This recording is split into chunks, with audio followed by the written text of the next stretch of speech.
The Silent House File. Isla Carter had no family left. No one to call or miss her.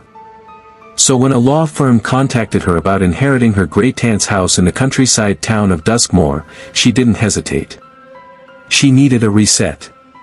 She had no idea she was walking into the mouth of something ancient.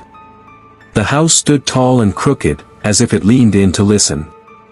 It was hidden behind layers of overgrowth and ivy, the old iron gate clinging to its hinges with rust. As Isla stepped inside for the first time, the stale air greeted her like breath from a long-dead mouth. Dust clung to everything. Cobwebs hung like curtains. The walls were an ugly shade of gray, patched with darker stains. The silence was dense. Not peaceful, suffocating. There were no sounds from outside. Not even wind. It was as though the house had swallowed the world. The realtor had handed her a skeleton key. "You might hear things at night," he said with a chuckle. "Old houses creak." But Isla didn't laugh. There was something about his eyes. As if he was warning her of more.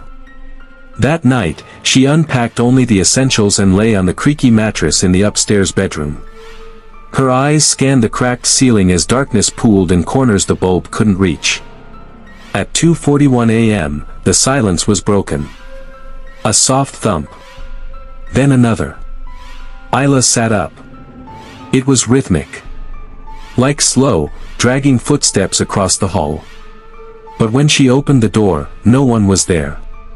The air was colder now. The hallway seemed longer than it had been. Each night after, the sounds grew bolder. Whispers followed her as she moved. The mirrors began to warp her reflection. Her eyes lagged behind. Her mouth moved even when she was silent. On the fifth night, she found a hidden door behind the wallpaper in the dining room. It led to a narrow staircase spiraling down into darkness. She descended with only a flashlight. The air grew thick with mold and something else, something burnt. The room at the bottom was circular, filled with dolls. Hundreds. All facing inward. At the center was a chair. And on the wall behind it, a sentence scrawled in something dark. "The last one still screams." She ran. That night, she dreamt of fire.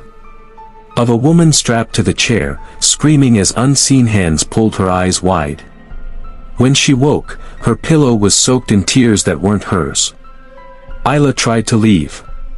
The gate was gone. So was the path.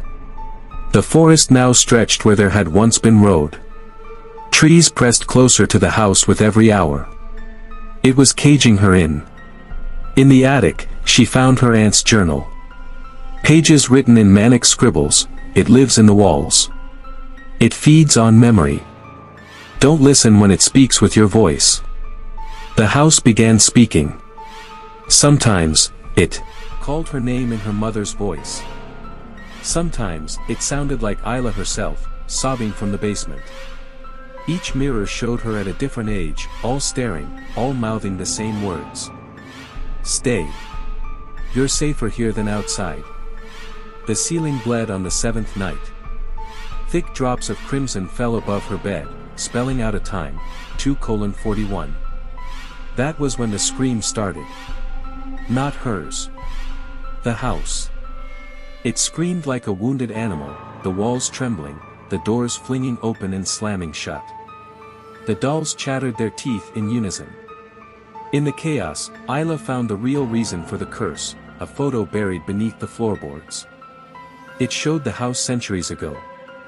And in every window, a pale face stared out. Dozens of them. All identical. All hers. The house hadn't chosen her. It had made her. She wasn't the survivor of the curse. She was its result. Isla screamed as the floor gave way beneath her and swallowed her whole. She woke up in the attic. Day 1. A knock at the front door. A realtor handing her a skeleton key. "You might hear things at night."